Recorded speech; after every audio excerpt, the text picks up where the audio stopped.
hukuman ni sinukuan. Muling isinalaysay ni Virgilio. Hello everybody, subscribe down below and hit the like button.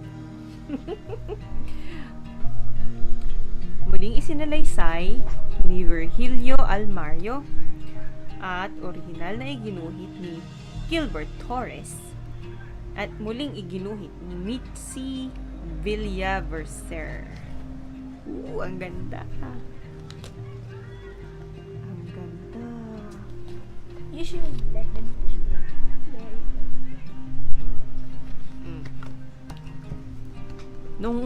Noong araw, si Mariang sinukuan ang reyna sa bundok Arayat. What sinukuan po? Pangalan, Mariang sinukuan. Yun yung name niya. Iginagalang siya ng mga tao sa paligid ng bundok. At dahil isang diwata, ginagalang din siya ng mga hayop. At dahil isang sinasabi na may hukuman si Maria sa bundok Arayat at dito nililitis ang kaso ng mga hayop. I thought po ito yung hair niya, not covered with a color. Actually, ang ganda ng pagkakagawa kasi parang it's designed to look like there are clouds doon sa front ng buhok niya. Isang araw, umiiyak nang dumating si Martinez sa hukuman ni Mariang sinukuan. Dali-dali niyang ipinakita kay Maria ang kanyang daladalang mga basag na itlog. Oh. Bakit? Anong nangyari at nabasag ang iyong mga itlog? Tanong ni Maria. Kasi po, kagabi, dumamba ang kabayo at natapakan ang aking pugad. Sumbong ni Martinez habang umiiyak. Ipinatawag ni Maria ang kabayo. Bakit dumamba kagabi kaya nabasag ang mga itlog ni Martinez? Tanong ni Maria sa kay kabayo pagdating. Kasi po, nagulat ako sa biglang pagkokak ni Palaka. Paliwanag ni kabayo. Why? Daming involved. Pinatawag ni Maria si Palaka. Bakit ka biglang kumoka kagabi? Kaya dumamba si kabayo. Kaya nabasag ang itlog ni Martinez. Tanong ni Maria kay Palaka. Parang may pulis sa ilalim ng tulay kay Palaka pagdating.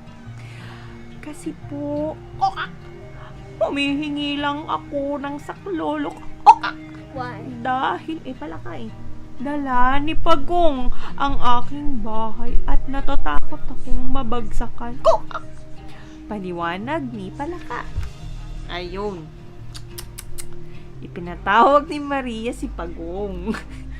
Bakit mo dala ang bahay mo kagabi? Kaya natakot at kumukak si Palaka. Kaya dumamba si kabayo. Kaya nabasag ang itlog ni Martinez. Tanong ni Maria kay Pagong pagdating. Kasi po, may dalang apoy si Alitaptap at natatakot akong masunog ang aking bahay. Paliwanag ni Pagong. It's a hard shell. It's a hard shell. Like cement. It's Si ama cement. mo, hindi nagko-comment. Fire ain't Hindi gonna naman get kasi burned. alam niya yun Ipinatawag ni Maria si Alitaptap. Anyways, that's not cement. That's not even fire. Hindi nga din niya alam kunyari.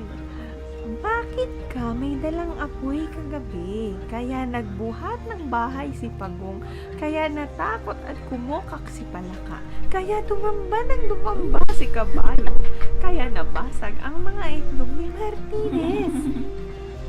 Kasi po, natatakot akong masaksak ni Lamok. May dala kasi siyang gulok kagabi, araw-gabi. What gabi? Yun, ulok. Gulok, yung malaking knife. Pero yun talaga yung pang ganun. At apoy niya, Why would he? Why won't he bring that knife? Hindi, akala It's lang part kasi of niya. him. Yes, hindi nga din niya alam yun. Ikaw naman, para masaya yung kwento. At apoy lang ang panlaban ko sa gulok. Paliwanag ni Alitaptap. Ipinatawag ni Maria si Lamok. O, ang dami. Bakit ka may dalang gulok araw-gabi? Kaya nagdala ng apoy si Alitaptap. Kaya nagbuhat ng bahay si Pagong. Kaya natakot at kumokak si Palaka. Kaya dumamba si Kabayo. Kaya nabasag ang mga itlog ni Martínez. Tanong ni Maria kay Lamok pagdating. Kasi po, hinahanap ko si Talangka. Bakit naman galit ka kay Talangka? Tanong ulit ni Maria kay Lamok. Kasi po, sinipit niya ako nang minsang nagdaan ako sa kanyang bahay. Maputi't dumaplis lang ang sipit niya. Wala ang gulok na dala noon. Nang bumalik ako ay nagtago siya. At hindi ko nalaman kung saan nagpunta. Pero, miski saan siya magsuot, hahanapin ko siya.